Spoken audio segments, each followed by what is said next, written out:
Tempo Pascal, quarta semana, terça-feira, tema 70. Primeiros cristãos, universalidade da fé. Pontos a meditar. 1. A rápida propagação do cristianismo. Os primeiros cristãos santificaram-se no meio do ambiente em que encontraram Cristo. 2. Cidadãos exemplares no meio do mundo. Levar Cristo a todos os ambientes. 3. Costumes cristãos no seio da família. Pelo sinal da Santa Cruz, livrai-nos Deus, nosso Senhor, dos nossos inimigos. Em nome do Pai, do Filho e do Espírito Santo. Amém. Meu Senhor e meu Deus, creio firmemente que estás aqui, que me vês, que me ouves. Adoro-te com profunda reverência. Peço-te perdão dos meus pecados e graça para fazer com fruto este tempo de oração. Minha Mãe Imaculada, São José, meu Pai, Senhor, meu anjo da guarda, intercedei por mim.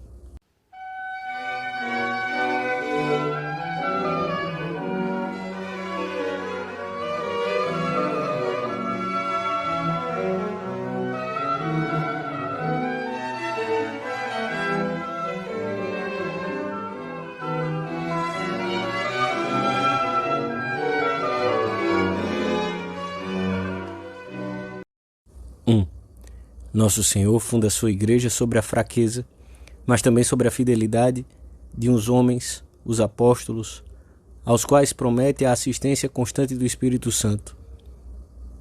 A pregação do Evangelho não surge na Palestina por iniciativa pessoal de alguns homens fervorosos. O que é que os apóstolos podiam fazer? Não contavam nada no seu tempo, não eram ricos, nem cultos, nem heróis do ponto de vista humano. Jesus coloca sobre os ombros desse punhado de discípulos uma tarefa imensa, divina. Quem tivesse contemplado sem sentido sobrenatural os começos apostólicos daquele pequeno grupo, teria concluído que se tratava de uma iniciativa destinada ao fracasso. Não obstante, esses homens tiveram fé, foram fiéis e começaram a pregar por toda parte aquela doutrina insólita, que chocava frontalmente com muitos costumes pagãos. Em pouco tempo, o mundo soube que Jesus era o Redentor do mundo. Desde o princípio, a Boa Nova é pregada a todos os homens, sem discriminação alguma. Os que se tinham dispersado com a perseguição provocada pela morte de Estevão, lemos na missa de hoje, chegaram até Fenícia, Chipre e Antioquia. Nesta cidade, foram tantas as conversões que foi ali que pela primeira vez se deu o nome de cristão aos discípulos do Senhor.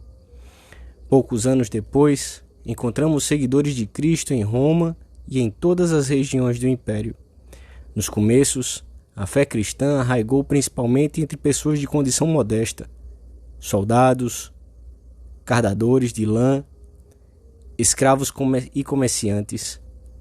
Vede, irmãos, escrevia São Paulo, quem são os que foram chamados à fé entre vós? Não há muitos sábios segundo a carne, nem muitos poderosos, nem muitos nobres. Para Deus não há distinção de pessoas, e os primeiros chamados, ignorantes e débeis aos olhos humanos, foram os instrumentos que o Senhor utilizou para a expansão da Igreja. Assim ficou mais patente que a eficácia era divina. Isto não quer dizer que não houvesse entre os primeiros cristãos pessoas cultas, sábias, importantes. Um ministro etíope, centuriões, homens como Apolo e Dionísio, Areopagita, mulheres como Lídia, mas eram poucos dentro do grande número dos convertidos à nova fé. São Tomás comenta que também pertence à glória de Deus o fato de que ele tenha atraído a si os sublimes do mundo através de pessoas simples. Os primeiros cristãos exerciam todas as profissões correntes no seu tempo, a não ser aqueles que podiam trazer algum perigo para a sua fé, como as de intérpretes de sonhos, adivinhos, guardas dos templos. E embora a vida pública estivesse permeada de práticas religiosas pagãs, cada um permaneceu no lugar e profissão em que a fé o encontrou, esforçando-se por dar o seu tom ao ambiente em que vivia, por ter uma conduta exemplar, sem fugir do convívio, antes, pelo contrário, com os vizinhos e com cidadãos. Estavam presentes no foro, no mercado, no exército. Nós, cristãos, dirá Tertuliano, não vivemos afastados do mundo. Frequentamos o foro, as termas, as oficinas, as lojas, os mercados e as praças públicas. Exercemos os ofícios de marinheiro, de soldado, de agricultor, de negociante. O Senhor recorda-nos que também nos dias de hoje Ele nos chama a todos, sem estabelecer distinções de profissão, de raça ou de condição social. Como te inspiram compaixão, quererias gritar-lhes que estão perdendo tempo, porque são tão cegos e não percebem o que tu, miserável, já viste? Por que não hão de preferir o melhor? Reza, mortifica-te e depois, tens obrigação disso, desperta-os um a um, explicando-lhes, também um a um, que tal como tu, podem encontrar um caminho divino, sem abandonar o lugar que ocupam na sociedade. Foi o que fizeram os nossos primeiros irmãos na fé.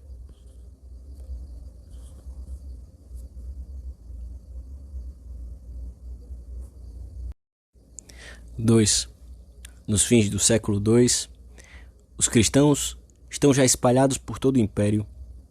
Não há raça alguma de homens, chamem-se bárbaros, gregos ou outra coisa, quer habitem em casas ou sejam nômades, sem lugar para morar ou morando em tendas de pastores, entre os quais não se ofereçam pelo nome de Jesus crucificado orações e ações de graças ao Pai, Criador de todas as coisas. Os fiéis cristãos não fogem do mundo para procurarem o Senhor em plenitude. Consideram-se parte integrante desse mundo, que por outro lado procuram vivificar por dentro com a sua oração, com o seu exemplo, com uma caridade magnânima.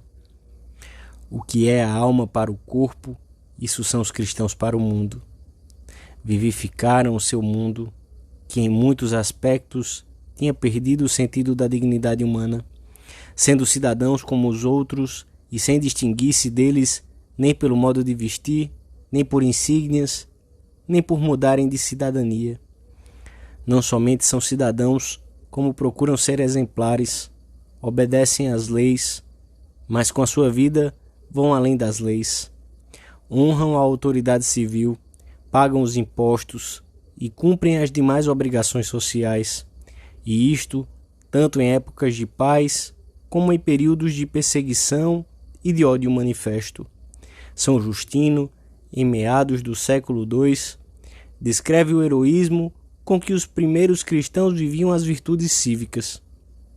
Como aprendemos dele, de Cristo, procuramos pagar os tributos e as contribuições, íntegra e prontamente, aos vossos encarregados.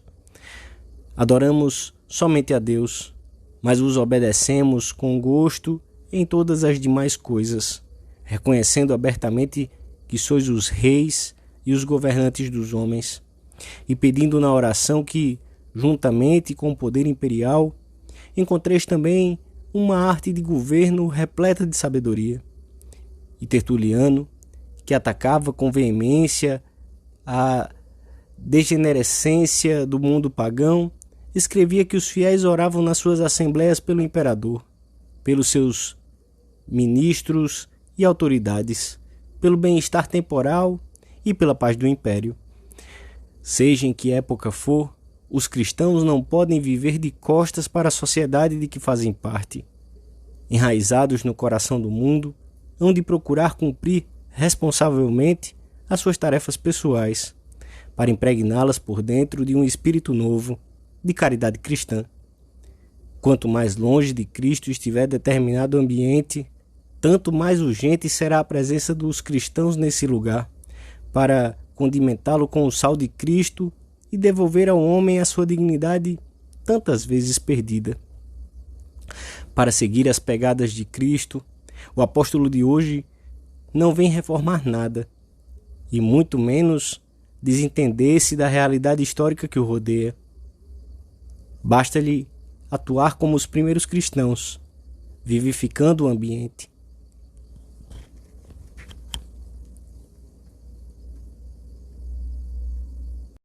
Três. Os caminhos que levaram os primeiros cristãos à fé foram muito variados, e alguns deles extraordinários, como aconteceu com São Paulo. Houve muitos que foram chamados pelo Senhor por meio do exemplo de um mártir, mas a maioria chegou a conhecer a Boa Nova através de alguns companheiros de trabalho, de prisão, de viagem, etc. E já na época apostólica, se tornou costume batizar as crianças mesmo antes de chegarem ao uso da razão. São Paulo, à semelhança dos outros apóstolos, batizou famílias inteiras. 2 séculos mais tarde, Orígenes pôde escrever: a igreja recebeu dos apóstolos o costume de administrar o batismo mesmo às crianças. As casas dos primeiros fiéis, externamente iguais às outras, converteram-se em lares cristãos. Os pais transmitiam a fé aos seus filhos, e estes aos deles, e assim a família se converteu num pilar fundamental da consolidação da fé e dos costumes cristãos. Repletos de caridade, os lares cristãos eram recantos de paz no meio das incompreensões externas, das calúnias, da perseguição. No lar, aprendia-se a oferecer o dia a Deus, a dar-lhe graças, a abençoar os alimentos, a orar na escassez e na abundância. Os ensinamentos dos pais brotavam com naturalidade ao ritmo da vida, e assim a família cumpria sua função educadora. São João Crisóstomo dá estes conselhos a um casal cristão: mostra à tua mulher que aprecias muito viver com ela e que por ela preferes ficar em casa a andar pela rua. Prefere-a todos os teus amigos e mesmo aos filhos que ela te deu. Ama esses filhos por amor dela. Fazei juntos as vossas orações. Aprendei o temor de Deus. Todas as outras coisas fluirão daí como de uma fonte, e a vossa casa se encherá de inumeráveis bens.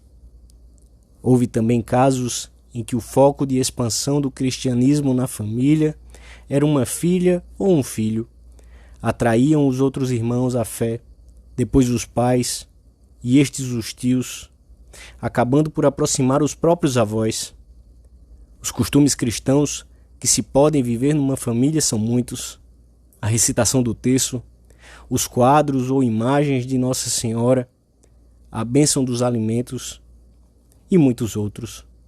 Se soubermos praticá-los, contribuirão para que se respire sempre no lar um clima amável, de família cristã, onde os filhos, desde pequenos, aprenderão com naturalidade a tratar com Deus e com sua Mãe Santíssima.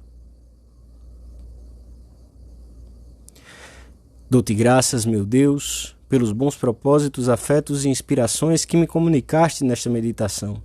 Peço-te ajuda para os pôr em prática. Minha Mãe Imaculada, São José, meu Pai e Senhor, meu anjo da guarda, intercedei por mim.